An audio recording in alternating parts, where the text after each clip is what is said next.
नमस्कार दोस्तों। तो आज हम लोग यहाँ उन भारतीय महिला के बारे में बात करने आए हैं जिसने भारत के कानूनी इतिहास को बदल दिया। समय 1978। आज हम आपको शाह बानो बेगम से मिलवाएंगे। शाह बानो बेगम 5 बच्चों की 62 वर्षीय माँ, 43 साल की शादी के बाद उनके पति मोहम्मद अहमद खान, जो स्वयं वकील थे, ने उन्होंने तलाक दे दिया। एक ही रात में उनकी पूरी जिंदगी बदल गई, सब कुछ छीन गया। तलाक के बाद खान ने कुछ महीनों तक मामूली गुजारा भत्ता दिया, फिर उसे भी बंद कर दिया। न कोई आय, न संपत्ति और 5 बच्चों की जिम्मेदारी शाह बानो ने तय किया। चुप रहना विकल्प नहीं है।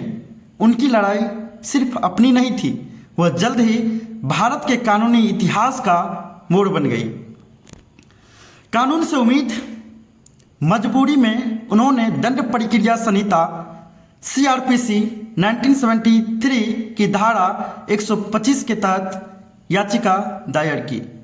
यह कानून धर्मनिरपेक्ष है और किसी भी ऐसे व्यक्ति को जो स्वयं का भरण पोषण नहीं कर सकता, सहायता पाने का अधिकार देता है, जिसमें वह तलाकशुदा पत्नी भी शामिल है जिसने पूर्ण विवाह न किया हो। पति की दलील, खान ने याचिका का विरोध किया। उन्होंने दावा किया कि मुस्लिम पर्सनल लॉ के अनुसार तलाक के बाद इद्दत अवधि लगभग 3 महीने के बाद उनका कोई दायित्व नहीं रहता है।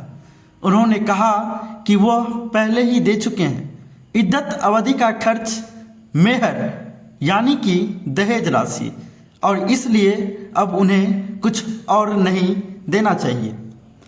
सर्वोच्च न्यायालय का हस्तक्षेप। समय 23 अप्रैल 1985। मुख्य न्यायाधीश YB चंद्रचूड़ की अध्यक्षता वाली 5 न्यायाधीशों की पीठ ने फैसला सुनाया। सुप्रीम कोर्ट ने खान की अपील खारिज की और शाह बानो के भरण पोषण के अधिकार को कायम रखा। संघर्ष अदालतों तक। स्थानीय अदालत ने खान को 25 रुपया प्रतिमाह देने का आदेश दिया, जिसे बाद में मध्य प्रदेश हाईकोर्ट ने बढ़ाकर 179.20 रुपया प्रतिमाह कर दिया। खान ने यह आदेश मानने से इनकार किया और मामला सुप्रीम कोर्ट पहुंचा। एक निजी विवाद अब कानून बनाम व्यक्तिगत धर्म की लड़ाई बन चुका था। सुधार की अपील। पीठ ने अफसोस जताया कि संविधान का अनुच्छेद 44 समान नागरिक संहिता आज तक लागू नहीं हुआ है और इसे मृत अक्षर का। यह निर्णय संवैधानिक मूल्य और मानवीय न्याय का महत्वपूर्ण उदाहरण बना। अदालतों ने क्या कहा? CRPC की धारा 125 धर्मनिरपेक्ष है। यह सभी नागरिकों पर लागू होती है, धर्म की परवाह किए बिना। इसका उद्देश्य भूख, गरीबी और प्रतियोग से बचाव है, न कि पर्सनल लॉ में दखल देना। तलाकशुदा मुस्लिम महिला इद्दत के बाद भी भरण पोषण की अधिकारी है यदि वह स्वयं जीवित नहीं रह सकती।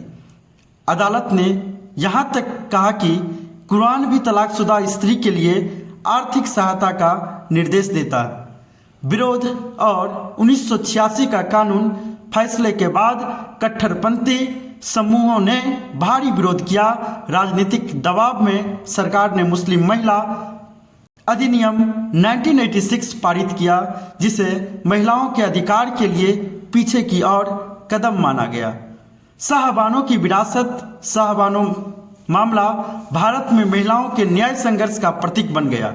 इसने लैंगिक समानता, धर्मनिरपेक्षता और समान नागरिक संहिता पर राष्ट्रीय बहस शुरू की। उनकी हिम्मत ने लोगों को यह सोचने पर मजबूर किया, कानून किसके लिए है, धर्म प्राथमिक है या न्याय। आज भी शाह बानो की कहानी याद दिलाती है, एक महिला की आवाज़ पूरी राष्ट्र की चेतना को झकझोर सकती है। क्या आप बता सकते हैं कि किस केस में 3 तलाक को असंवैधानिक घोषित किया गया था। अगर आपको पता है तो नीचे कमेंट बॉक्स में कमेंट जरूर कीजिएगा। जय हिंद।